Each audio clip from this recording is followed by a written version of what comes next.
अरे अरे आप लोग बोलिएगा तब तो कि परखंड होया जिला। वाह क्या बात है, गड़जत रहा का कि कोई गाजीपुर होटल बनाओ में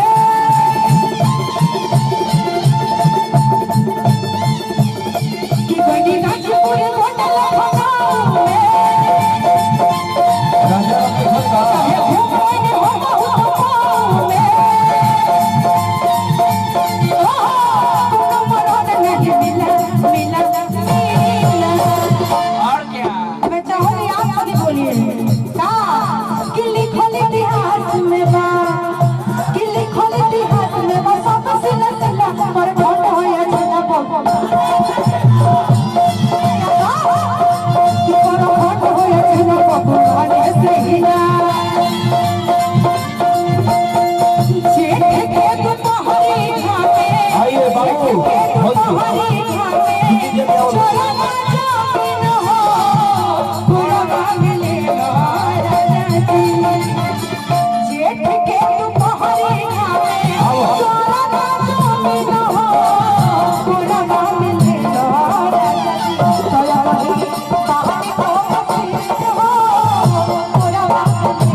रमेश सर के लिए दो ही बात कहना चाहूंगी, सुनिए ना कि आप जहाँ कहीं भी जाएं, अच्छा मैं चाहूंगी थोड़ा आप हमारे साथ चलिए।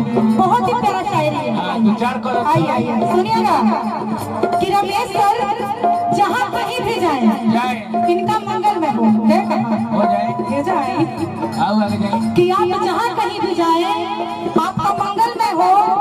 और पूरे आरावासियों के घर में तो बच्चा 9 महीना पे होता है, लेकिन हमारे रमेश घर के घर पे महीने महीने होता है। क्या बात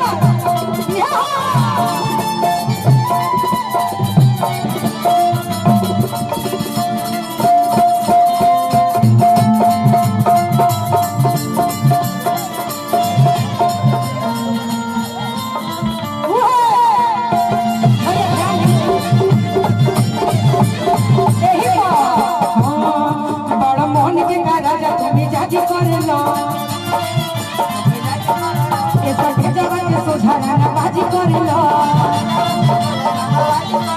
बड़ा मन की तरह तुम जाजी कर लो इसके जब के तो झगड़ा बाजी कर लो हो ये जवानी 4 दिन के बाद 4 दिन के बाद ये जवानी 4 दिन के बाद 4 दिन के बाद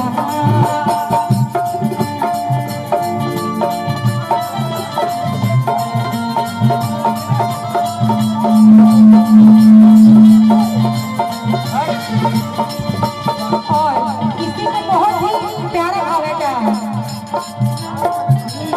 कि गवना कला के तू तो वही लो हरा नहीं पिया।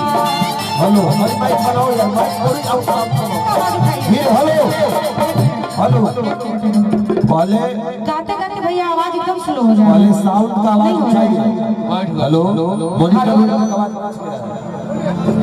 हेलो हेलो और उठाइए हल्का सा इको को डाली जो डलाला है में तनी तनी डाली सब्जी मसाला मान ले नीमन खाना ना बनी तो रोटी दिक्कत होई नो बयान से मिक्सचर मसाला सब्जी मसाला एमडीएच मसाला ठीक बात है। हेलो और आई गाना क्या की गवना अरे रात तू गईलो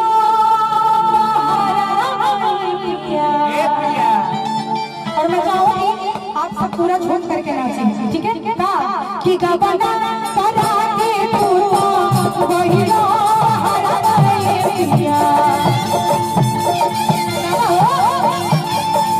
कि गबना करा के तू गईलो हरैया तमागो जवानी अदिया छोटे हरैया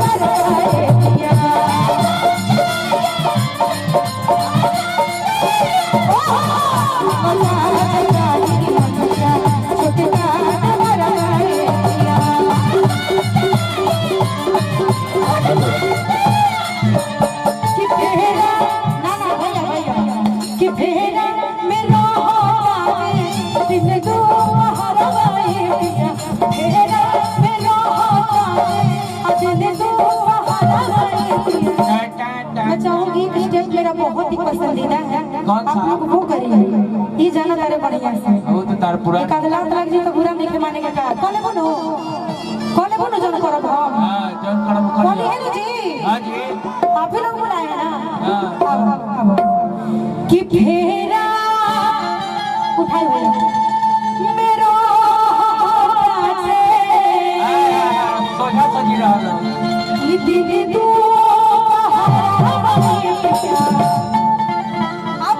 जिना परम लगा कि मांगता जवानी अदिया मांगता जवानी अदिया छोटी बड़ा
बड़ी प्रेम से कहा करी रमेश सर के तरफ से पुरस्कार है संध्या के जैसे कार्य कहा तारी धन्यवाद। अब बताओ अब तू मोट बड़ हो तो मोटे बन का दिक्कत बा? हां तो सेट के बा ढेर बोलता तार मेरा रू ऐसे ना बोलो कहा तारी कि रोहे पूरी आइल हो रोहा की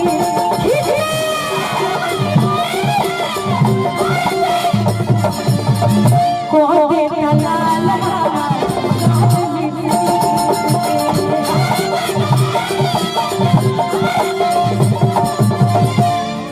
हाथ देते रहो थोड़ा थोड़ा पूरा मनोरंजन देवे का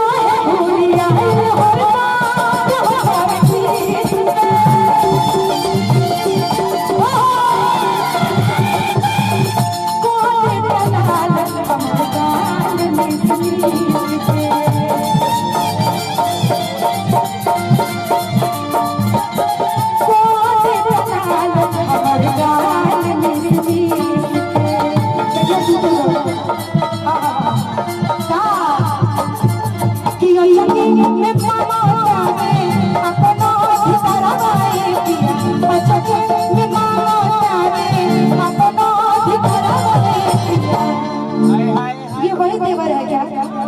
ये वही देवर है? बताओ, इतना भाभी को परेशान करते हैं। भाभी से बहुत मजाक लेते हैं। इसके लिए गाना में रखी, सुनिएगा, बड़ी अच्छा है। क्या? कि लौड़िया से घर में, लौड़ी मतलब नौकरानी। अच्छा। कि औरतिया रखल बा तनतिया कोलकतिया में। अच्छा। सवतिया रखल बा। और मेरे भैया की तरफ से पुरस्कार है, कहना की जय जयकार है। और मैं चाहूंगी क्या कि अच्छा के मैं मारो रे अपना ठिकाना ये दिया अपना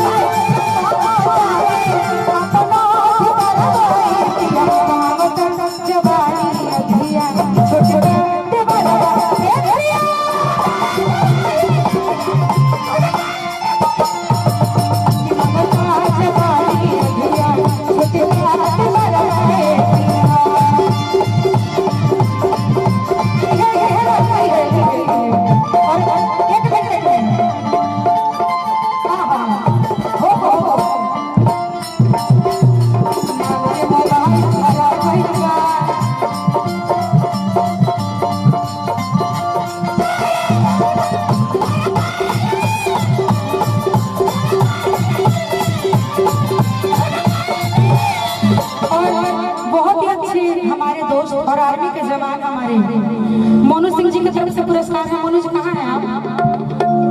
बहुत ही अच्छे दोस्त हमारे, बहुत ही दूर से आए हैं हमसे मिलने के लिए। मैं गाने के सुर में उनका नाम ही लेना भूल गई, सॉरी। और कहे बता आ जाए सैया, आ जाए सैया, चल से